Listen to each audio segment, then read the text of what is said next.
Okay, this is a GCSE Maths video. We're looking at primes, factors and multiples. This wee bit I'm going to leave.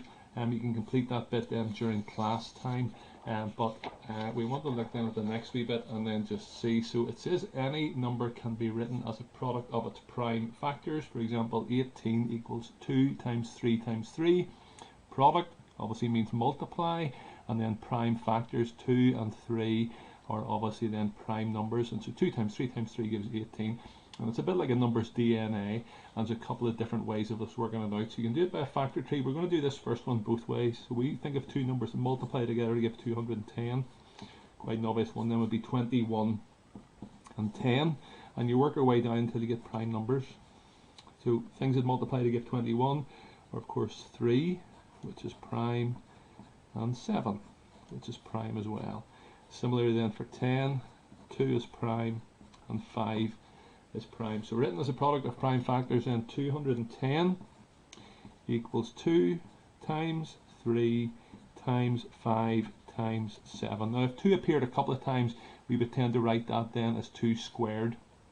And the other way you can do it is just keep by keeping dividing by prime numbers. So if you start with 210 and work down until you get 1, so this divides by 2, which is our smallest prime number, giving us 105. No longer divides by 2, so we divide by 3. That gives us 35. This next doesn't divide by 3, so we're going to divide by the next prime number, which is 5.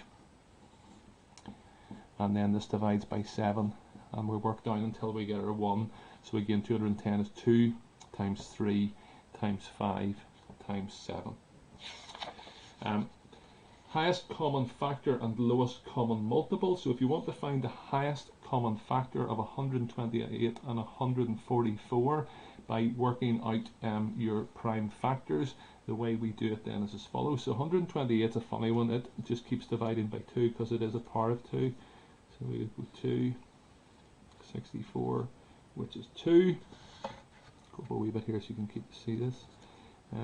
32 divided by 2 gives 16, divided by 2 gives 8, divided by 2 gives 4, divided by 2 gives 2, divided by 2 gives us 1. So 128 is 2 to the power of 7. 144 divide by 2, I get 72, divide by 2, I get 36, divide by 2, I get 18, divide by 2, I get 9, doesn't divide by 2 anymore, so I divide by 3, and I get 3, and I divide by 3, and I get 1.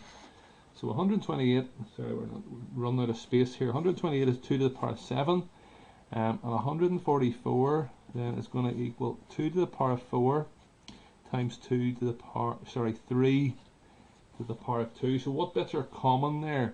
This is 2 times 2 times 2 times 2 times 2 times 2 times 2. This is 2 times 2 times 2 times 2 times 3 times 3.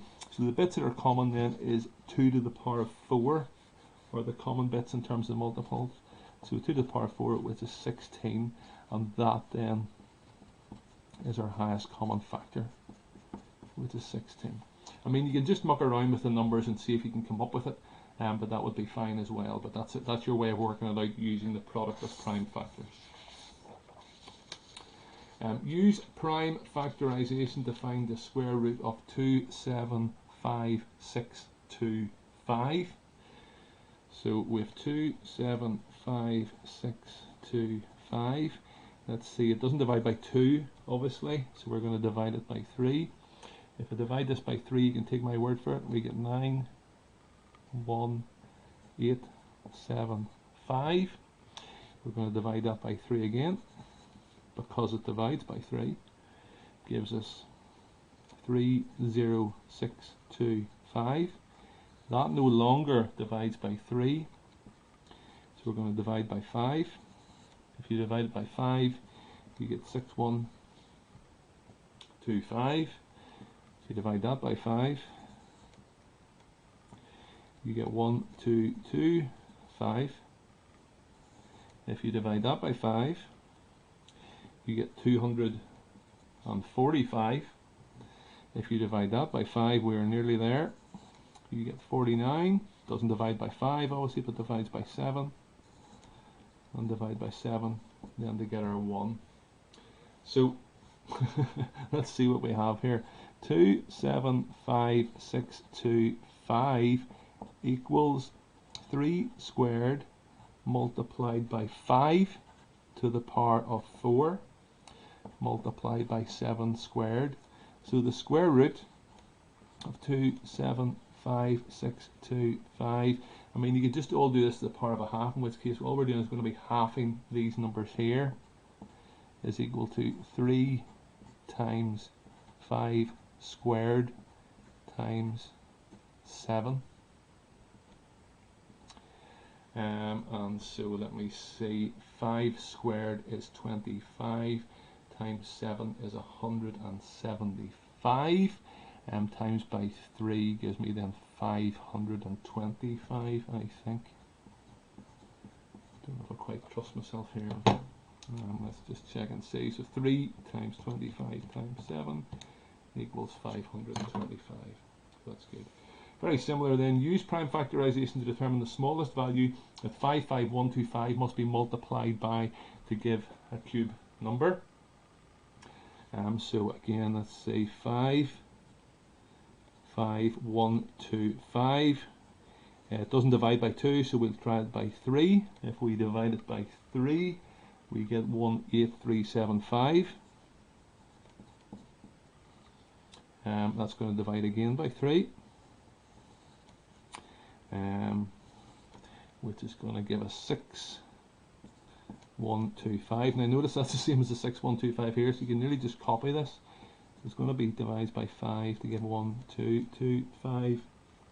Sorry, there's a 6125, you can see it now hopefully. That divides by 5 again to give 245. That divides by 5 again to give us 49, which divides by 7, which divides by 7 to give us 1. So 55125 equals 3 squared times 5 cubed times 7 squared. What do we need to multiply this by to get a cube number? We'd need to make each of these up to cubes. So timesing it by 3 would make this cubed. Timesing it by 7 would make the 7 cubed. The 5 doesn't need to be multiplied. So our answer then is going to be 3 times 7, which is 21. Next one, finding then lowest common multiple. So find the lowest common multiple of 24 and 30.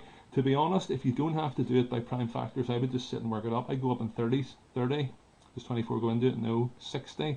Does 24 go into it? No. 90. Does 24 go into it? And just work your way up like that. But if you had to do it by prime factors, the way we would set it up then would be as follows. So this is prime factors. You can take my word for it. There's 24 is 2 times 2 times 2 times 3. And then 30 is 2 times 3 times 5. The lowest common multiple then of these is going to be the most that they have of each. So what's the maximum number of 2's we have? We have 2 cubed. What's the maximum number of 3's we have? We have 1 3, and then there's a 5 there as well. So 2 cubed times 3 times 5. 3 times 5 gives me 15 times 8 then gives 120, and so 120 then is our lowest common multiple. On to our final question then. This one's hard to spot that it is the same sort of thing. In a school, a bell rings for junior school at 9 AM and again every 30 minutes. A bell rings for senior school at 9 AM and again every 42 minutes. At what time will the bells next ring together?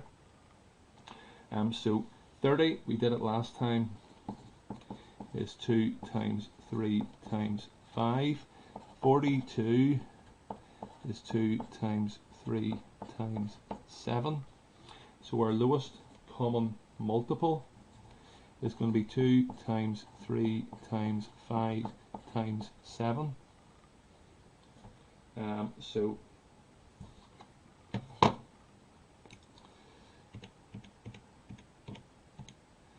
that's going to be then 210. So that's going to be 210 minutes after 9 a.m. 180 minutes is 3 hours, so that would then be another 30 minutes. So what would the answer then is going to be 12:30.